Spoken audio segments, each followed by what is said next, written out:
ご視聴くださりありがとうございます。キーストアです。本日は私が Apple デバイスを数多く愛用している中でとても便利で毎日活用している Apple デバイス間の連携10個についてお話ししたいと思います。皆さんも日頃から使用している iPhone、Mac、iPad、Apple Watch、AirPods などの Apple 製品はもちろん単体だけでも素晴らしい性能を持ったプロダクトですが、それらを連携させることによってより快適に生活の質をさらに高めることができます。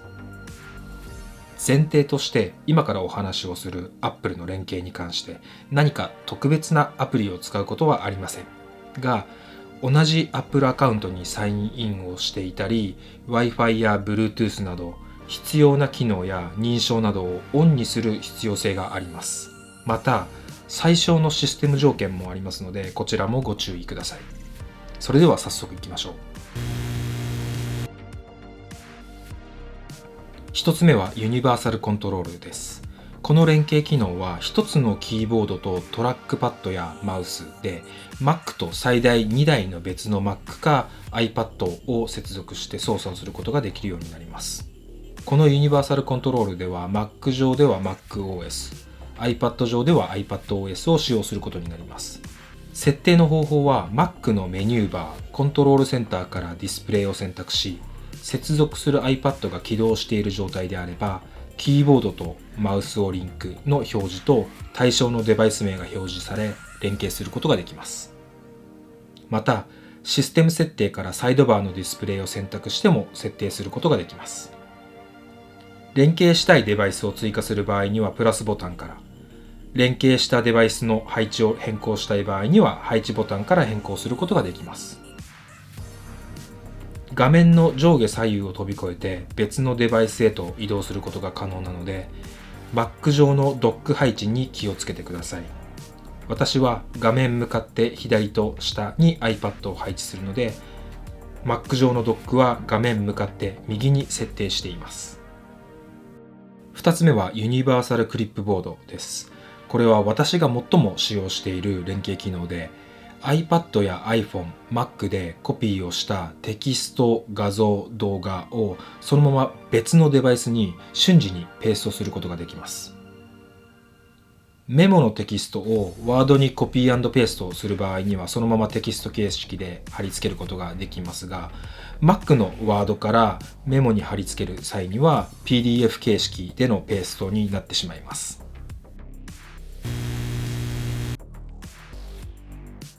3つ目はサイドカーです。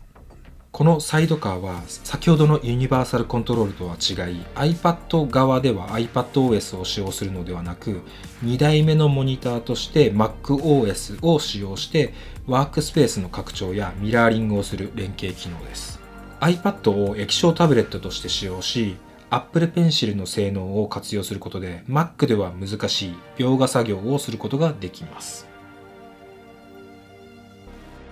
4つ目は AirDrop です。写真や動画、書類やファイルなど大容量のデータでも iPhone、iPad、Mac でやり取り、共有ができる連携機能です。共有したい写真や動画を選択し、ファイル共有ボタンを選ぶと送信できるデバイスが表示をされ、共有が可能となります。共有後は受信者が受け入れるを選択することで完了となります。万が一対象者が表示されない場合には、受信側の AirDrop 設定で連絡先のみまたは全ての人10分間のみになっているかを確認してください。また多くの Apple ユーザーがすでに AirDrop を使用しているとは思いますが、送信したデータはキャンセルすることができないので、屋外や人の多い場所で送信する際には送り先に注意をしてください。また万が一見知らぬデバイスからの共有があった場合にも受信を辞退することができます。5つ目はハンドオフです。これは Mac、iPhone、iPad のデバイス間でタスクを引き継ぐ連携機能です。例えば Mac で作成していたメモを iPhone で引き継ぎ、別の場所で完成をさせ、また外出先で iPhone で開いていた Safari のウェブページを自宅の iPad で読み直すことなんかが可能になります。引き継がれているアプリは別デバイスのドックの端に表示をされ、それを選択することによって引き継ぐことができます。Google Chrome もハンドオフに対応をしていますが、引き継がれた際には Chrome アプリではなく Safari にて同じ同様のページが共有をされます。6つ目は Apple Watch での Mac のロック解除です。Apple Watch を装着している際にパスワード入力やキーボードのタッチ ID を使用せずに Mac のスリープを解除することや Mac からの要求を Apple Watch 側で承認することができます。Mac 設定画面のサイドバーにあるタッチ ID とパスワードを選択。Apple Watch に移動すると対象となるデバイスが表示をされるので、オンとオフにするだけです。7つ目は連携カメラ、連携マークアップとスケッチです。Mac から要求をして iPhone や iPad を使って写真を撮影したり、書類やレシートなどをスキャンしたり、手書きのスケッチを挿入し即座に反映させる連携機能です。メール、メッセージ、メモ、デスクトップ上などで使用することができ、対象アプリ作業時またはデスクトップ上にて右クリック、またはコントロールキーを押しながらクリック、iPhone または iPad から挿入を選択します。対象のデバイス欄から写真を撮る、書類をスキャン、スケッチを追加を選ぶことができ、撮影やスキャン、スケッチが完了したら作業アプリに即時追加されます。また、デスクトップ上で読み込む場合にはファイルとして保存されます。8つ目は連携カメラの一環で iPhone を Mac のウェブカメラ、マイクとして使用する機能です。私が現在愛用している Mac mini は内蔵カメラ、内蔵マイクがありません。しかしこの連携カメラの機能があれば iPhone をウェブカメラ、マイクとして使用することができます。iPhone が Mac の近くにあり、背面カメラが自分の方を向いていること、しっかりと iPhone が固定をされていて画面がロックされている必要があります。FaceTime、Microsoft Teams、Zoom など多くのビデオ会議アプリに対応していて、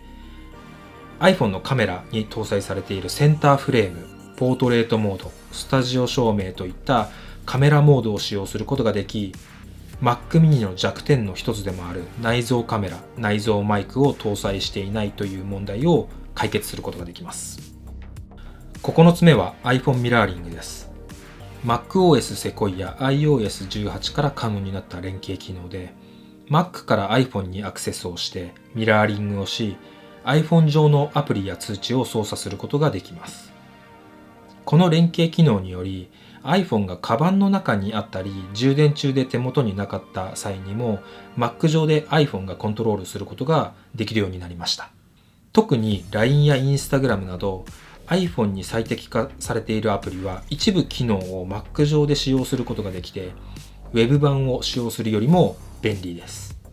LINE はメッセージのやり取りは可能ですが、通話はミラーリング時には使用できず、またカメラ機能もミラーリング時には使用することができないので注意が必要です。